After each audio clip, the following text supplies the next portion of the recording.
Bazoum Mohamed à la tête de l'État, un spectateur engagé qui ne fait que des discours et écrit dans ses titres Le Courrier.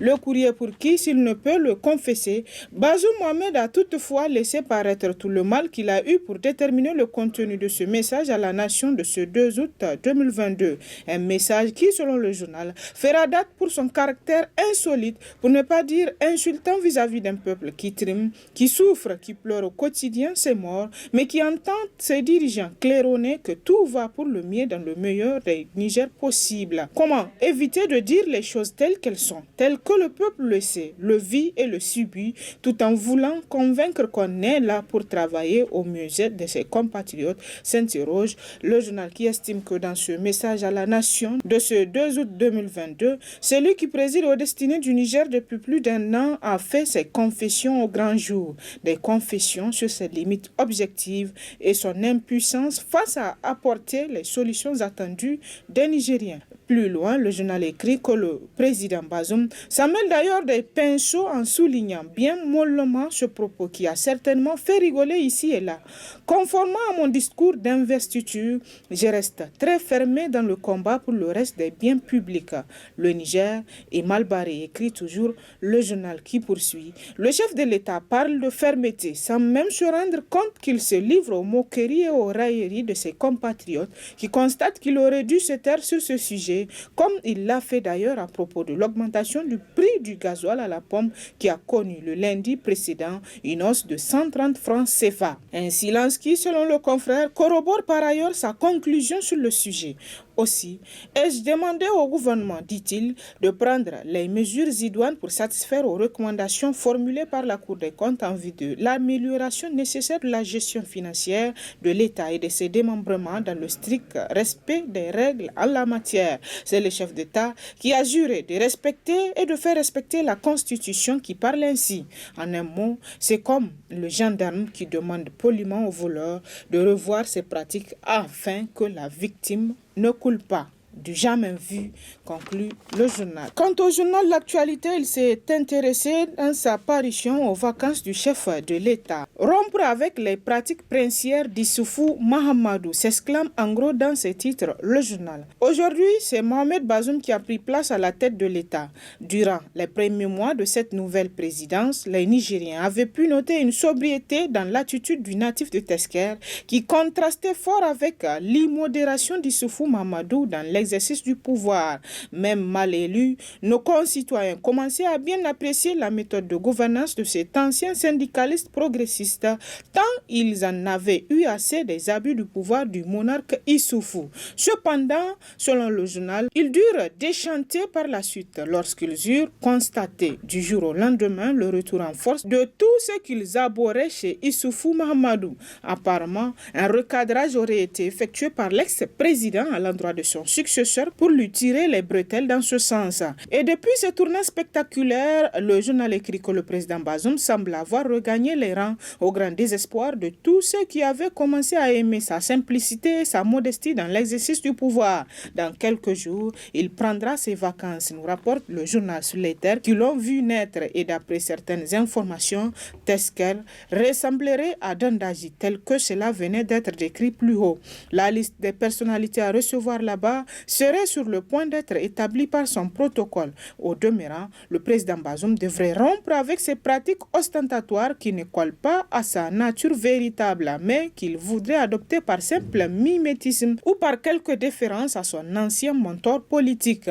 Il devrait, selon le journal, comprendre qu'Issoufou Mahamadou n'est pas un bon modèle politique dont il faudrait s'inspirer à tout prix. En un mot, le journal estime qu'Issoufou Mahamadou est un démagogue politique et un imposteur démocratique dont il faudrait s'éloigner autant que l'on devrait le faire devant un péril mortel. C'est pourquoi le journal estime que le président Bazoum doit demeurer lui-même sans se pervertir pour le bon plaisir de celui dont il croit être redevable dans le destin actuel qui est le sien. Puis l'actualité à travers les journaux cette semaine a été marquée par l'augmentation du prix du gasoil au Niger. Le Canard déchaîné écrit à sa une, c'est une hausse conjoncturelle. L'annonce par l'État nigérien de l'augmentation du prix du du gasoil après plusieurs semaines de pénurie a entraîné des violentes réactions sur les réseaux sociaux.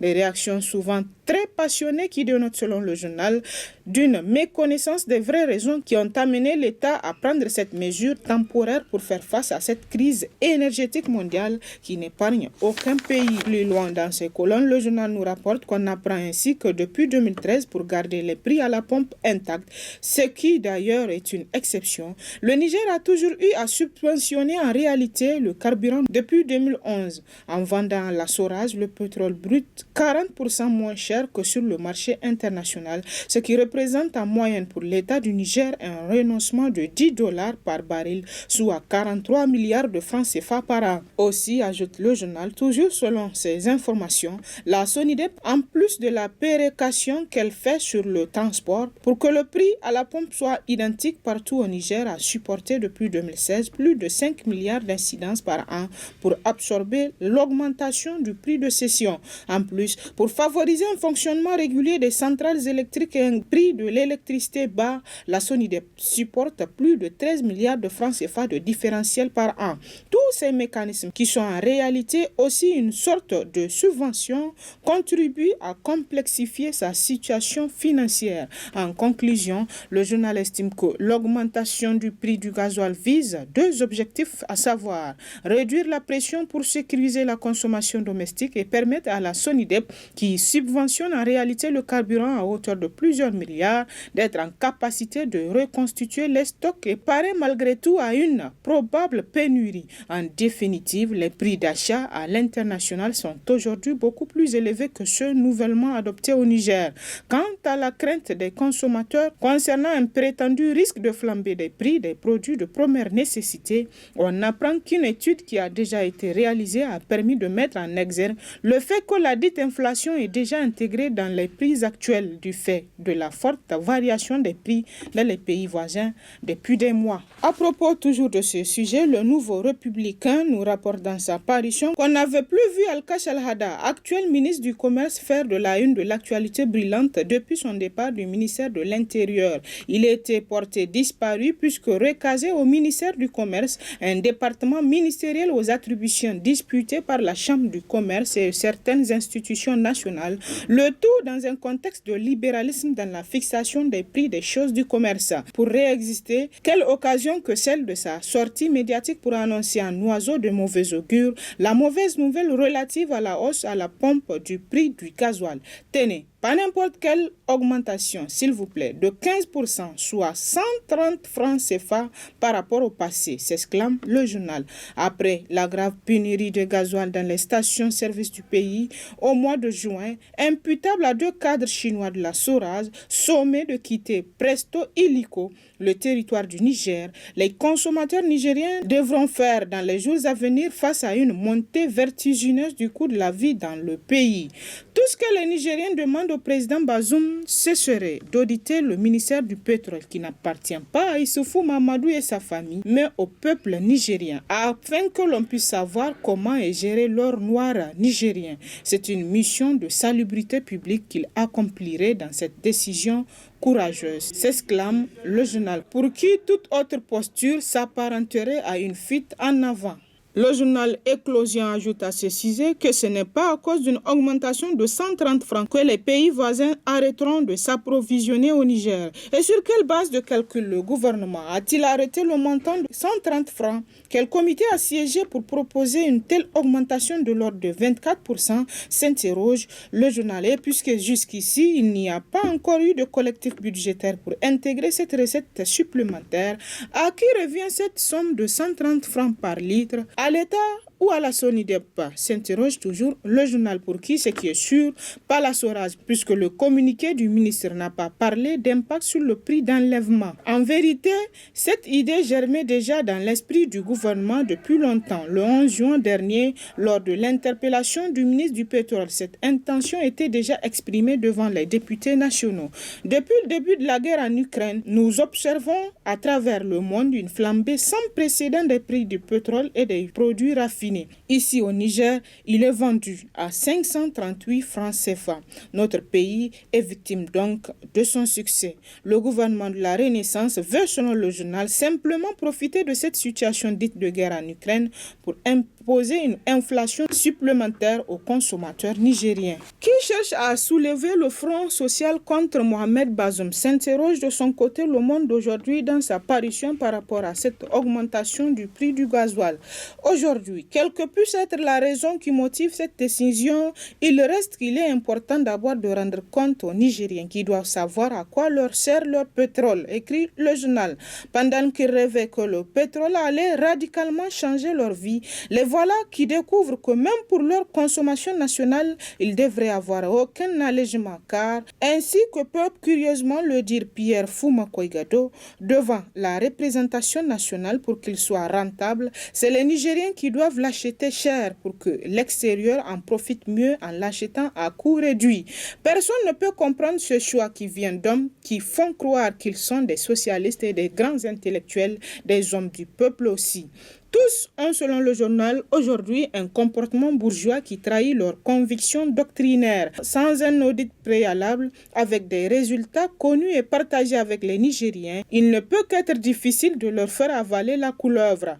Faut-il par ailleurs croire, selon le journal, qu'empêtré dans des difficultés énormes, le régime ne peut compter que sur cette unique ressource pour renflouer ses caisses vidées par l'ancien système, se demande le journal qui explique que depuis plus de 10 ans, quand le gouvernement fait face à des difficultés, c'est au peuple qu'il impose des mesures antisociales, notamment fiscales, pour faire payer aux pauvres les conséquences de sa mauvaise gestion. L'actualité à travers les journaux cette semaine, c'est aussi la fête de l'indépendance. Le Canard déchaîné rapporte à ce sujet, fête de l'arbre, le président Bazoum appelle à protéger et maintenir les cours et plans d'eau. Le président de la République, Mohamed Bazoum, a prononcé le mardi le traditionnel message à la nation dans lequel il est revenu sur plusieurs questions importantes du moment. Parmi les sujets abordés figure celui des changements climatiques qui constitue une préoccupation majeure pour le chef de l'État et son gouvernement. Le président Bazoum a rappelé, selon le journal, que depuis quelques décennies, notre fête de l'indépendance coïncide avec la fête nationale de l'arbre à laquelle le gouvernement accorde une importance toute particulière en raison de son impact sur la prise de conscience collective des défis environnementaux qui menacent notre pays. Il a souligné que le thème retenu pour la circonstance, à savoir lutte contre l'ensablement des cours et plans d'eau, une voie pour le relèvement et la résilience des communautés locales, procède d'une problématique majeure en raison des menaces dont font l'objet les cours et plans d'eau, notamment le fleuve Niger, le lac Tchad, la Komadougou, la Sirba, etc., qui participent de manière considérable à la sécurité alimentaire des populations locales qui pratiquent leurs activités agro-silvo-pastorales et halieutiques. Le président de la République a alerté sur le fait que les possibilités de mise en valeur de ces écosystèmes diminuent considérablement en raison de l'ensablement auxquels ils sont soumis sous les effets conjugués de la pression démocratique, des sécheresses, de l'érosion, des inondations et du déboisement. Le journal poursuit que face à cette situation, de l'insécurité alimentaire et de l'insécurité liée à la prévalence du terrorisme dans la région du fleuve, Mohamed Bazoum a dit qu'il est impératif de prêter une attention particulière à la protection et au maintien des cours et plans d'eau afin de promouvoir leur potentiel de production pour garantir des moyens d'existence sûrs aux communautés locales. Dans ce combat contre les effets des changements climatiques, le journal estime que le soutien de la communauté internationale est capital car, selon le chef de l'État, les pays comme le Niger subissent en effet des calamités du niveau de l'envergure des causes exogènes qui les ont provoquées. Jamais ils ne pourront y faire face tout seuls. À bon entendeur, salut, s'exclame le journal. Et pour finir, intéressons-nous à cette affaire d'héritage du feu Maman Abou. Le journal L'Enquêteur rapporte dans ce titre les révélations explosives de Maître Souley Oumarou. Méconnu du grand public depuis le décès de Maman Abou d'un AVC sévère qui aura finalement eu raison de lui, cette affaire d'héritage des biens du défunt était gérée dans le secret familial depuis 2 ans, jusqu'au jour où Dame Tamo a décidé de poursuivre en justice le frère cadet du défunt, le général Mamadou Abou Tarka au motif que ce dernier gère de manière cavalière les biens de son ancien époux et principalement la nouvelle imprimerie du Niger qui a permis à Abou d'investir dans d'autres secteurs économiques comme l'hôtellerie. Dans l'espoir d'y parvenir, le journal nous apprend que Dame Tamou a décidé d'attaquer le général Tarka, désigné mandataire de la gestion des biens lors d'un conseil de famille dont les actes ont été entérinés devant un juge. Alors que l'affaire est pendante devant la justice, la femme a entrepris subitement de l'ébruiter à travers les réseaux sociaux et des journaux privés pour chercher à ternir l'image du général Abou. Comme c'est ça qu'elle veut, la famille Abou a aussi décidé de répliquer par les mêmes canaux, à savoir la justice et les médias. Étant dans le dossier, l'ami et avocat de longue date du défunt Abou depuis 1978 a décidé de briser le silence en conviant les médias à son cabinet le jeudi 4 août pour parler de la gestion de l'héritage de son défunt ami.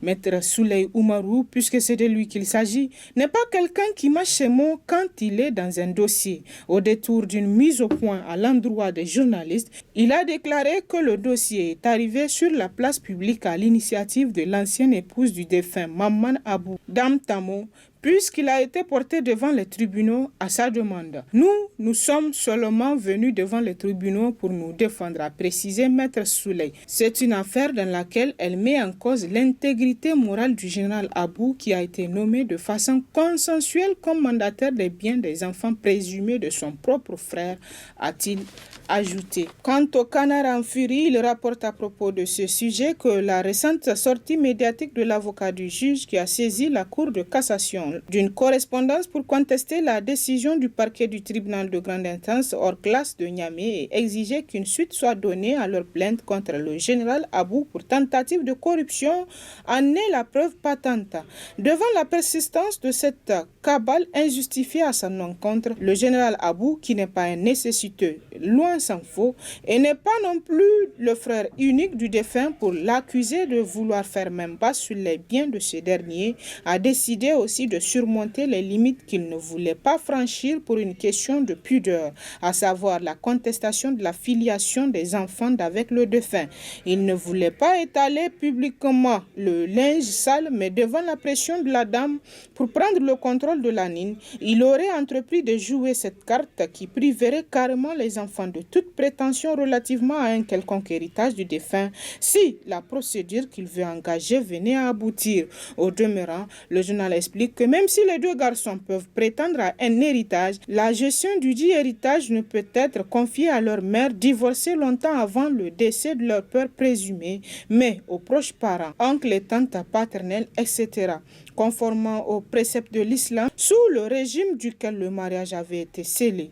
Laquelle dame a d'ailleurs consommé 2 noces après son divorce d'avec Abou à temps appris. Ce qui s'agite donc autour de cette affaire strictement privée à laquelle ils veulent donner une connotation étatique doivent revenir à la raison.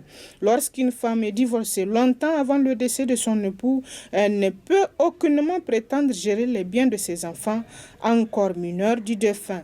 Et c'est sous le titre « Qui veut faire moins bas sur l'imprimerie Nine ?» s'interroge le journal. Et c'est l'essentiel de l'actualité à travers les journaux cette semaine. Très bonne lecture et à la semaine prochaine, Inch'Allah.